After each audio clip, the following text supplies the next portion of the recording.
우리 말씀을 보겠습니다. 우리 말씀은 역대상 6장 16절에서 48절 말씀까지 보도록 하겠습니다. 레이지파인데 레이지파를 또 역순으로 족보가 또 나와 있습니다. 오늘 이 말씀을 가지고 우여곡절을 겪은 집안의 능력, 우여곡절을 겪은 집안의 능력이라는 제목으로 같이 은혜를 나누기로 합니다. 6장 1절에서 15절까지는 제사장들의 족보가 나와 있습니다. 제가 자세히 어제 설명하지 않았습니다. 유다 왕들의 역사를 이야기하게 되면 이 제사장들을 이야기할 수밖에 없습니다. 그래서 그때 더 자세히 설명하도록 하겠습니다. 오늘 본문 16절에서 23절까지는 레위 지파의 족보가 더 구체적으로 나와 있고 그 다음 구절에서는 또 반복으로 나와 있습니다. 항상 참조할 것은 족보는 축약이 되어 있습니다. 그 아들이란 말이 친아들일 때도 있고 후손의 의미를 가질 때가 많습니다. 지금 천년의 족보가 나와 있는데 거기 몇 사람으로 기록되어 있잖아요. 이게 축약형입니다. 또 한 가지 이름이 또 반복되는 것처럼 보이는데 그렇지 않습니다. 우리도 아들, 아버지의 이름 아니면 할아버지라든가 조상의 이름들을 또 쓰지 않습니까? 같은 이름이 반복되어지는데 같은 사람이 아니라 같은 이름을 가진 다른 사람이라는 것을 이해할 필요가 있습니다. 레이에게는 세 아들이 있었습니다. 16절을 보게 되면 레이의 아들들은 게르손과 그앗과 무라리요. 이 세 아들을 통해서 집안들이 형성되게 되는데요. 이 첫째 아들 게르손 자손은 나중에 성막 봉사 의무를 갖게 되고요. 그 둘째 아들 그앗의 자손에게 이 모세와 아론이 나오게 됩니다. 이들의 후손들은 그앗의 자손들은 성막의 성물들을 관리하는 직무를 맡게 됩니다. 셋째 아들 무라리의 자손들은 성막에 그다음 성막에 이동하기 때문에 그 성막의 널판이라든가 띠라든가 기둥이라든가 받침 이 무거운 것들 있지 않습니까? 여러 가지 장식들을 운반하는 업무를 맡았습니다. 22절을 보게 되면 아주 유명한 사람이 나오고 있습니다. 누가 나옵니까? 고라가 나옵니다. 그앗에게서 난 자는 이 그앗의 자손 가운데 누가 있었다고 말했죠? 아론과 모세가 있는 거예요. 같은 집안 사람인데 그앗에게서 난 자는 곧 그 아들은 아비나답이요 그 아들은 고라요 그의 아들은 아시리요라고 나와 있어요. 이 고라는 모세와 아론과 같은 집안 사람이면서 광야에 출애굽할 때 광야에서 지도자 250명과 더불어서요 반역을 하죠. 왜 아론이 대제사장이 돼야 되느냐? 나는 왜 못 됐냐? 탐을 내서 반란을 일으키죠. 그때 하나님께서 어떻게 합니까? 땅을 갈라서 그 장막을 다 흡수해 버리셔서 징벌하셨습니다. 광야 생활에서 가장 대표적인 반란의 주역이 바로 이 고라였습니다. 그런데 그의 아들 아실이 나오는데요. 이 아실은 이 아버지의 반역에요 참여하지 않았어요. 그래서 이 고라 자손은요 대변신이 일어나죠. 이후에 하나님을 찬양하는 성가대 찬양대에 직분을 맡아서 아주 충실하게 새로운 역사를 이루어가는 것을 보여주고 있어요. 아버지는 반란 주역이 되었는데 그 아들은 오히려 하나님 편에 서서 오히려 하나님을 경배하고 찬양하는 후손들을 이어가는 모습들을 보여주고 있습니다. 또 레위 지파 가운데 아주 중요한 사람 중에 한 사람의 이름이 나와 있죠. 누구죠? 사무엘이죠. 사무엘로 레위 지파 사람입니다. 사무엘의 아버지가 누구죠? 엘가나죠. 17절을 보게 되면 그의 아들은 엘가나라 사무엘의 아들들은 맏아들 요엘과 다음은 아비세라 이렇게 나와 있어요. 엘가나의 아들이 바로 누굽니까? 사무엘이죠. 이 사무엘이 어머니의 한나 어머니의 기도를 통해서 태어났죠. 사무엘의 자녀들을 낳았는데 그 자녀들의 이름이 요엘과 아비세라고 나와 있습니다. 이 두 아들에게도 아버지처럼 선한 재판관이 되도록 브엘세바 있지 않습니까? 이 브엘세바의 재판관으로 임명을 했습니다. 사무엘의 아들들이 아버지를 닮지 않았어요. 뇌물을 받고 판결을 왜곡시킨 것이었습니다. 이로 인해서 이스라엘 백성들이 사무엘에게 요구하는 것이 무엇이었습니까? 우리에게도 왕을 달라라는 빌미거리를 제공한 것이 아들들이죠. 그런데 이 사무엘의 아들들 두 아들들은 이렇게 나빴지만요 그 후손들이 또 하나님을 찬양하는 일에 중요하게 쓰임받는 것을 보여주고 있습니다. 이렇게 레위 지파 사람들은 성막과 제사와 관련된 일을 하게 됐는데 이 성막이 기랏 여아림에 있었죠. 사울 왕 때는 아예 성막과 이 성소에 대해서 관심이 없었어요. 근데 다윗이 왕이 되고 난 다음에 가장 먼저 한 것이 이 기럇 여아림에 있던 언약궤죠. 언약궤를 다윗성 시온으로 가져오게 되는 거죠. 이때 언약궤를 시온성 예루살렘에 가지고 온 다음에 다윗이 가장 먼저 한 것이 뭡니까? 찬양대를 세운 거예요. 찬양대를 세운 거예요. 하나님의 법궤가 온 곳에, 언약궤가 온 곳에 항상 울려 퍼져야 되는 것은 찬양이라고 다윗은 생각을 했던 것 같습니다. 찬양대를 세워서 찬양을 조직적으로 체계적으로 찬양하게 만들고 있습니다. 31절과 32절의 말씀을 보게 되면 언약궤가 평안히 얻을 때, 언약궤가 평안을 얻을 때, 이 나라가 평안할 때를 말합니다. 다윗이 여호와의 성전에 찬송하는 직분을 맡은 자들은 아래와 같았더라. 솔로몬이 예루살렘에서 여호와의 성전을 세울 때까지 그들이 해막 앞에서 찬송하는 일을 행하되 그 계열대로 직무를 행하였더라라고 말을 하고 있어요. 이 언약궤가 있는 게 바로 성막인데, 성막의 또 다른 이름이 무엇입니까? 해막이죠.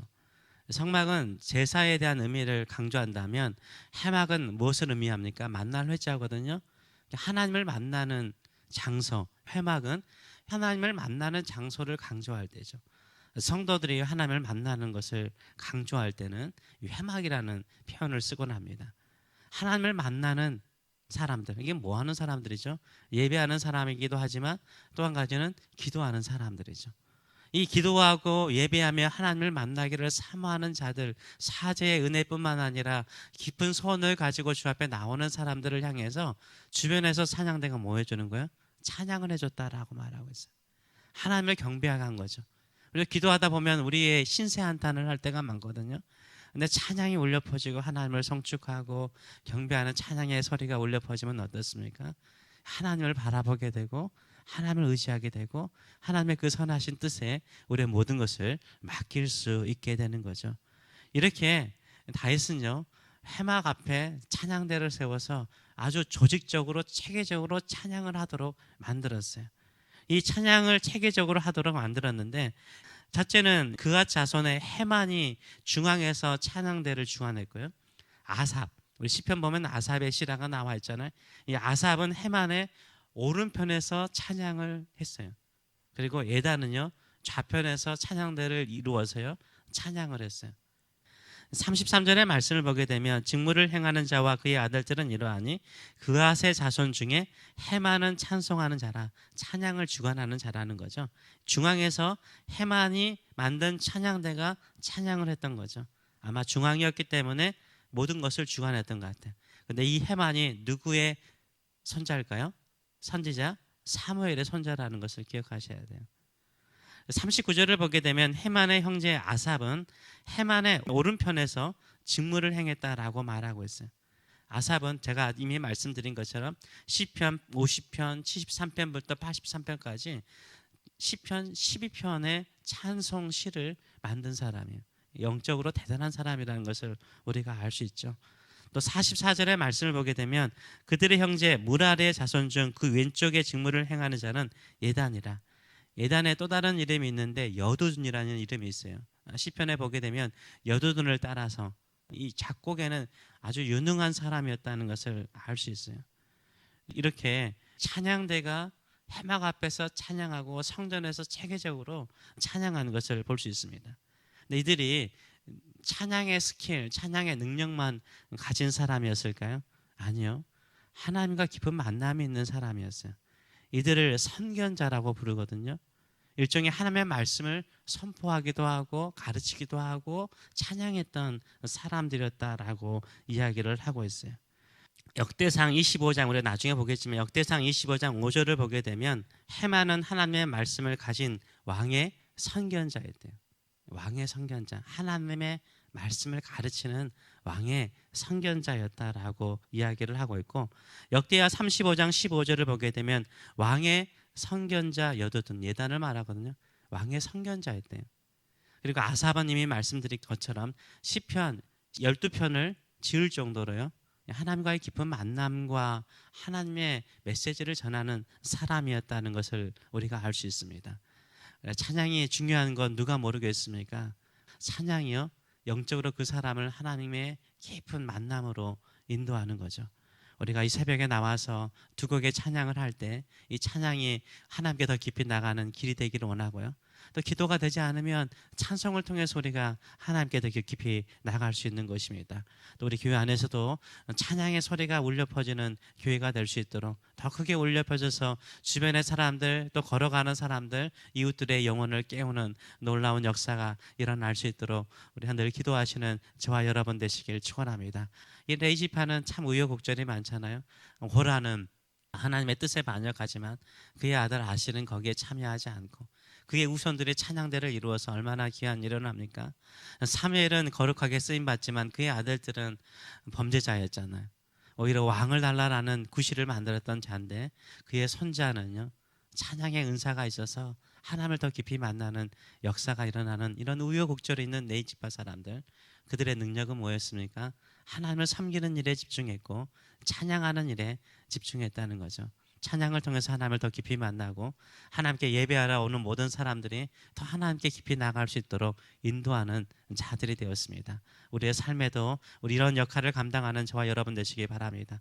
기도를 통해서 우리가 더 하나님께 깊이 나가고 이 해막에 와서 하나님을 만나는 이 새벽 제단에 와서 하나님을 깊이 만나고 우리의 입술에는 찬양이 넘치고 우리가 흘려보내는 찬양을 통해서 주변에 수많은 사람들이 주께로 돌아오고 주님을 만나는 역사가 일어날 수 있도록 쓰임받는 저와 여러분 되시길 축원합니다. 기도하겠습니다. 살아계신 하나님 아버지, 은혜를 감사드립니다.